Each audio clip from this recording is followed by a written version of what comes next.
आरती बेटा, और बता घर में सब ठीक है?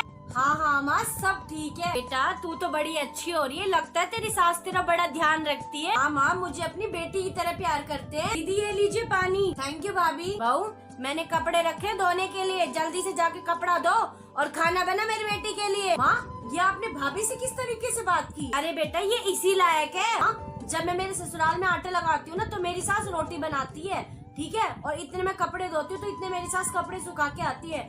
जब भी मैं बीमार होती हूँ ना, मुझे एक गिलास पानी उठ के नहीं पीना पड़ता, मुझे बिस्तर पे सब कुछ मिलता है। वो मुझे अपनी बेटी की तरह प्यार करते हैं। और आपके सामने की बात है, सरला चाची अपनी बहू के साथ इतना भेदभाव करती थी, आज बहू घर छोड़ के चली गई है। सरला चाची आज खुद अपने कपड़े धोती है, खाना बनाती है। क्या मतलब? जब भाभी घर छोड़ के चली जाएगी ना, जब करना अपना सारा काम खुद, जब आपको पता चल जाएगा क्या मतलब होता है। तो मेरी आंखें खोल दी, मैं आगे से ध्यान रखूंगी और बहू को भी अपनी बेटी मानूंगी। और बता बिमला बहन कैसी है? मैं ठीक हूँ सरला बहन। लो आंटी जी पानी। ला बेटा। बहू खाना बन गया? नहीं माँ जी, मैं वो अभी कपड़े धो रही थी। हाथ टूट के कहते रहे सारे दिन कपड़े धोती रहेगी, जा जाके खाना बना। सरला तू अपनी बहू को डांटती क्यों रहती है? अरे बिमला मैं क्या करूँ, मेरे दिल में कुछ नहीं होता, पर मैं क्या करूँ, गुस्से में मेरी जबान पे काबू नहीं रहता। सरला तूने कभी सोचा है, तू तेरी बहू को डांटती रहती है, उसको कैसा लगता होगा, उसके दिल पे क्या बीतती होगी? अरे मेरी बहू को सब पता है मैं कैसी हूँ। देख सरला, एक तो तेरी बहू बेचारी गरीब घर से है, दूसरा उसके सिर पे बाप का भी हाथ नहीं है, और तीसरा उसको यहाँ पे डांट डांट के ताने मार मार के तू कसर पूरी कर रही है। उस बेचारी ने कितने दुख देखे और कितने दिखाएगी, तू कुछ सोच के देख। अगर और सी होती ना, कब को तेरे और तेरे बेटों को छोड़ के चली जाती। तू ठीक बोल रही है बिमला, मैं जाने अनजाने में अपनी बहू को भला बुरा बोल देती हूँ, ये नहीं सोचती कि उसको कैसा लगता होगा। एक ही तो बहू है तेरी, और कल को बुढ़ापे में यही तेरे काम आएगी। तू उल्टा सीधा मत बोला कर, इसे अपनी बेटी माना कर। आज के बाद नहीं बोलूंगी इसको कुछ। अरे माँ, अरे आरती बेटा आ गई तू? और बता कैसी है? मैं तो ठीक हूँ, पर भैया भाभी नहीं दिख रहे कहीं। बेटा वो घूमने गए हैं। हाँ कुछ ज्यादा छुट्टी नहीं दे रहे क्या आपने भैया भाभी को? बेटा अभी अभी तो उनकी शादी हुई है और यही दिन तो है उनके घूमने के। यहाँ पर हर तीसरे दिन वो घूमने जाते रहते हैं। अरे तू बैठ, मैं तुझे कुछ दिखाती हूँ। ये देख बेटा।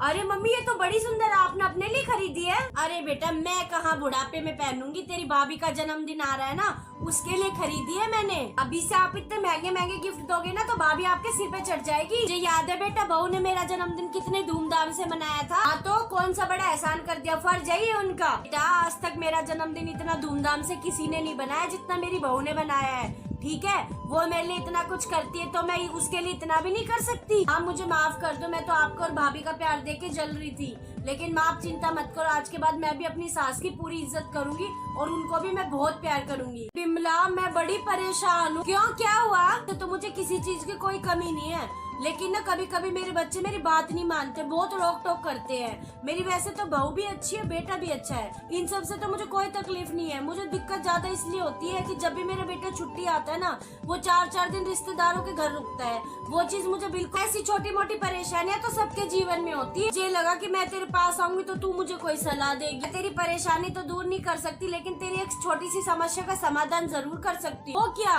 कुछ बातें तू अपने बच्चों को समझाती, कुछ बातें तेरे बच्चे तुझे समझाते, लेकिन परेशानी जब आती है जब तुझे ये लगता है कि तेरे बच्चे तेरी ही सारी बात माने, पर ऐसा नहीं होता। तू जो तुझे कहना अपने बच्चों को तू वो कह दे, बाकी तू अपने बच्चों के ऊपर छोड़ दे।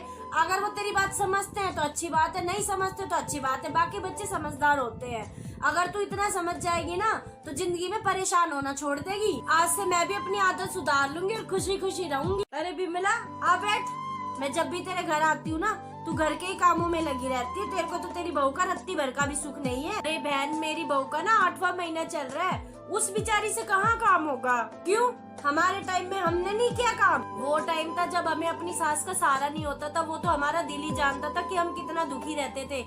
एक तो हमारी हालत ऐसी थी, दूसरा पूरे घर का काम करना पड़ता था। अगर मैं भी अपनी सास की जैसी बन जाऊंगी तो मेरी सास में और मेरे में क्या फर्क है? आज अगर मैं अपनी बहू का उसकी दुख तकलीफ में सहारा बनूंगी ना तो कल को वो बुढ़ापे में मेरी बुढ़ापे का सहारा बनेगी। सही कह रही हो बहन, ये तो सिर्फ सोच का फर्क है। एक तो आप हो, आपकी सास ने आपके साथ इतना बुरा करा, जब भी आप अपनी बहू के साथ इतना अच्छा करती हो, और एक बेवकूफ मैं हूँ कि मेरी सास ने मेरे साथ बुरा करा तो मैं भी बहू के साथ ही बुरा करती हूँ। देख बहन मैं तो तेरे को यही समझाती हूँ कि अपनी बहू का सहारा बना। कभी मैं तेरे घर आती हूँ ना, तू मुझे कुछ ना कुछ अच्छा ही सिखाती है, और अब देख मैं भी अपनी बहू का सहारा बनूंगी।